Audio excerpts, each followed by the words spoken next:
نحمده ونصلي على رسوله الكريم اما بعد فاعوذ بالله من الشيطان الرجيم بسم الله الرحمن الرحيم ان هذا القرآن يهدي للتي هي اقوم صدق الله العظيم۔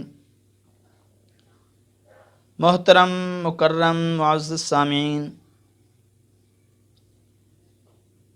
قرآن کریم اللہ رب العزت کی طرف سے امت محمدیہ کے لیے بہت بڑا انعام ہے۔ قرآن کریم وہ عظیم الشان کتاب ہے کہ اس کا مقابلہ کائنات کی کوئی کتاب کر نہیں سکتی۔ جیسے خالق کل کو، مالک کل کو، اللہ رب العزت کی ذات کو تمام مخلوقات پر فوقیت حاصل ہے، ایسے ہی قرآن کریم کو بھی تمام کتابوں کے اوپر فوقیت حاصل ہے۔ قرآن کریم یہ جناب نبی کریم صلی اللہ علیہ وسلم کا بہت بڑا معجزہ ہے۔ میرے آقا جناب نبی کریم صلی اللہ علیہ وسلم کو اللہ رب العزت نے بے انتہا معجزات عطا فرمائے۔ علماء کرام نے 70,000 تک تعداد لکھی ہے۔ بڑے بڑے معجزات اللہ رب العزت نے میرے اور آپ کے محبوب پیغمبر حضرت محمد الرسول اللہ صلی اللہ علیہ وسلم کو عطا فرمائے گئے، لیکن علماء نے لکھا ہے چند ایک بہت بڑے معجزے ہیں اور ایسے معجزے ہیں جو قیامت کے دن تک کے لیے باقی رہیں گے۔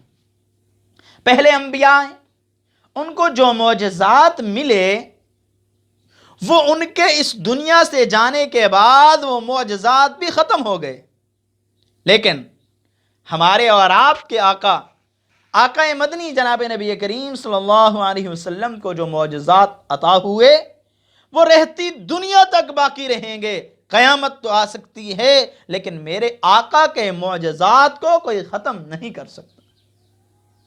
ان میں علماء کرام نے لکھا ہے ایک معجزہ، آپ حضرات حج کے لیے میدان عرفات میں جاتے ہوں گے، وہاں پر شیطانوں کو کنکریاں ماری جاتی ہیں، جمرات کو کنکریاں ماری جاتی ہیں۔ تو حضرت ابو سعید خدری رضی اللہ تعالی عنہ کی ایک حدیث ہے، فرماتے ہیں کہ میں نے جناب نبی کریم صلی اللہ علیہ وسلم سے پوچھ لیا کہ ہر سال ہزاروں اور لاکھوں کی تعداد میں لوگ حج کرتے ہیں اور جمرات کو کنکریاں مارتے ہیں، شیاطین کو کنکریاں مارتے ہیں، ہونا تو یہ چاہیے تھا کہ اتنے لوگ کنکریاں مارتے ہیں تو جمرات کے قریب بہت بڑا پہاڑ بن جاتا، بہت بڑا ایک پہاڑ ہوتا یا اس کو اٹھانا پڑتا، لیکن وہاں کوئی اٹھانے کا انتظام بھی نہیں ہے اور وہ کنکریاں بھی نہیں ہیں۔ آخر لاکھوں لوگ کنکریاں مارتے ہیں، وہ کنکریاں کہاں جاتی ہیں؟ تو میرے آقا جناب نبی کریم صلی اللہ علیہ وسلم نے ارشاد فرمایا کہ یہ میری خصوصیت ہے کہ اللہ رب العزت نے مجھے یہ نعمت عطا فرمائی ہے کہ میری امت میں سے جس کا حج مقبول ہوتا ہے اللہ رب العزت اس کی کنکری کو عرش معلیٰ کے اوپر اٹھا لیتے ہیں اور وہاں پر کنکری باقی نہیں رہتی۔ اس لیے اتنی کثیر تعداد میں لوگ آ کر کنکریاں مارتے ہیں تو وہاں پر کنکریاں موجود نہیں ہوتی۔ یہ صرف اور صرف میری خصوصیت ہے اور یہ وہ معجزہ ہے میرے آقا کا جو قیامت کے دن تک کے لیے باقی رہے گا۔ آج بھی یہی ترتیب ہے کہ جس کا حج مقبول ہوتا ہے اس کی کنکری وہاں پر نہیں رہتی۔ اللہ کے پاک پیغمبر نے فرمایا اس کو اللہ رب العزت عرشوں کے اوپر اٹھا لیتے ہیں۔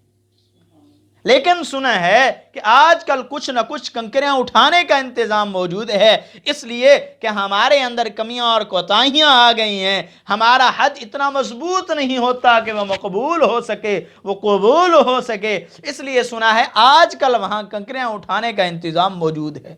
بہرحال یہ میرے آقا کا معجزہ ہے کہ جس کا بھی حج مقبول ہو، قبول ہوتا ہے۔ حج مبرور کی پھینکی ہوئی کنکری اللہ رب العزت کے ہاں اتنی مقبول ہوتی ہے کہ اللہ رب العزت اس کو عرش معلیٰ کے اوپر اٹھا لیتے ہیں۔ اور دوسرا بڑا معجزہ وہ قرآن کریم ہے کہ قیامت کا دن آ سکتا ہے لیکن قرآن کریم جیسی نعمت مسلمان اسے جدا نہیں ہو سکتی۔ یہ بھی میرے آقا کا بہت بڑا معجزہ ہے۔ قرآن پاک کے اندر اللہ رب العزت نے اس معجزے کو ثابت کرنے کے لیے بے شمار چیلنج بھی فرمائے۔ کہیں فرمایا کہ 10 صورتیں بنا کر کے لاؤ، کہیں فرمایا 1 صورت بنا کر کے لاؤ، لیکن جو کفر اسلام کو مٹانے کے لیے ایڑی چوٹی کا زور لگا رہا تھا تو ظاہر سی بات ہے قرآن کے مقابلے میں قرآن بنانے کے لیے بھی انہوں نے ایڑی چوٹی کا زور لگایا ہوگا، لیکن قرآن کریم چونکہ اتنا عظیم الشان ہے کہ کفر قیامت کے دن تک کے لیے ایڑی چوٹی کا زور لگاتا رہے، لیکن اس قرآن کریم کے مقابلے کے اندر ایک آیت بھی نہیں بنا سکتا۔ اللہ پاک نے وَإِن كُنتُمْ فِي رَيْبٍ مِّمَّا نَزَّلْنَا عَلَىٰ عَبْدٍ فَأْتُوا بِسُورَةٍ مِّن مِّثْلِهِ، چیلنج فرمایا ہے اگر تم سچے ہو تو اس قرآن پاک جیسا قرآن بنا کر کے لاؤ۔ اتنا بڑا معجزہ میرے آقا کا اللہ رب العزت نے قرآن پاک کی صورت میں عطا فرمایا، اور وہ قرآن پاک تمہیں اور ہمیں اللہ رب العزت نے عطا فرمایا۔ یہ اللہ رب العزت کا بہت بڑا انعام ہے۔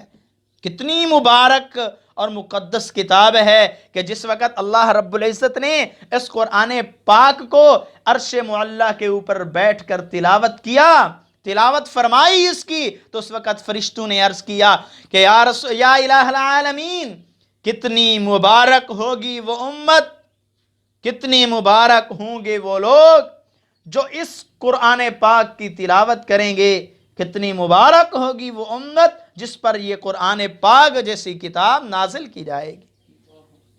امت محمدیہ کو تو مبارکیں تخلیق کائنات سے بھی پہلے مل چکی ہیں۔ قرآن کریم بہت بڑی عظیم الشان کتاب ہے یار، کائنات میں ایسی کوئی کتاب نہیں ہے جس کو جس انداز سے انسان استعمال کرے اور انسان کے لیے وہ مفید ہو۔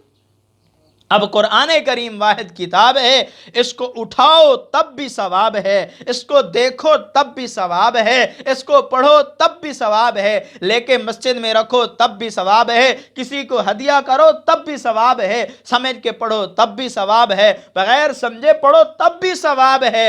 جس انداز سے پڑھتے جاؤ ثواب ہی ثواب ہے، باعث بلندی درجات ہے۔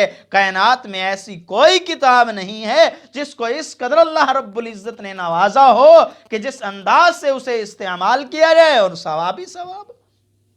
قرآن کریم بہت بڑی دولت ہے، بہت بڑی دولت ہے۔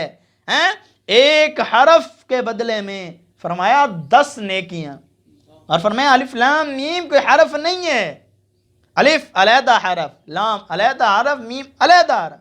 اب کہے گا الف لام میم کتنی دیر لگتی ہے؟ 1 سیکنڈ لگتا ہے، لیکن 30 نیکیاں اللہ رب العزت کی ذات مسلمان کو عطا فرما دیتی۔ قرآن کریم اتنی مقدس کتاب، اور پھر جس کے سینے کے اندر یہ محفوظ ہو، جو اس کو یاد کر لے اس کا کتنا بڑا انعام ہے۔ اس کو یاد کروانے والے استاد کا اور اس کے والدین کا اتنا بڑا انعام ہے کہ اللہ رب العزت ان کی مغفرت فرما دیتے ہیں، اور حافظ قرآن کے والدین کو قیامت کے دن ایک عظیم الشان تاج پہنایا جائے گا۔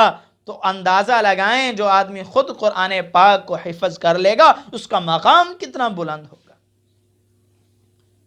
اتنی عظیم الشان کتاب اللہ رب العزت نے ہمیں عطا فرمائی ہے۔ اب ہماری ذمہ داری ہے کہ ہم اس قرآن پاک کے حقوق کا خیال رکھیں، اس کو پڑھنے کی کوشش کریں، اس کو اپنانے کی کوشش کریں، جس قدر ہو سکے اس کو اپنی زندگیوں کے اندر ڈھال لیں، جس قدر ہو سکے اپنی اولاد کی زندگیوں میں ڈھالیں۔ ہم اپنی اولاد کی تربیت اس قرآن کریم کے ذریعے سے کریں، اپنی اولاد کو قرآن کریم سکھائیں، اپنی اولاد کو قرآن کریم پڑھائیں۔ آج کی آنے والی جو نسل ہے وہ قرآن کریم سے اور دین سے بہت دور جا رہی ہے۔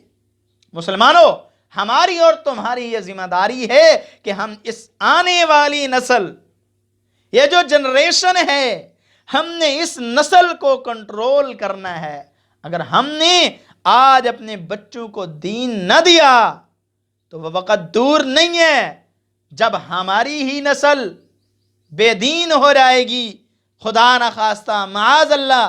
ہاں اگر ہم نے محنت کر لی تو انشاءاللہ ہماری نسلوں کے اندر قیامت کے دن تک کے لیے دین باقی رہے گا۔ ہمارے بڑوں نے محنت کی ہے، ہمارے اکابرین نے محنت کی ہے، آج ہم الحمدللہ دیندار ہیں۔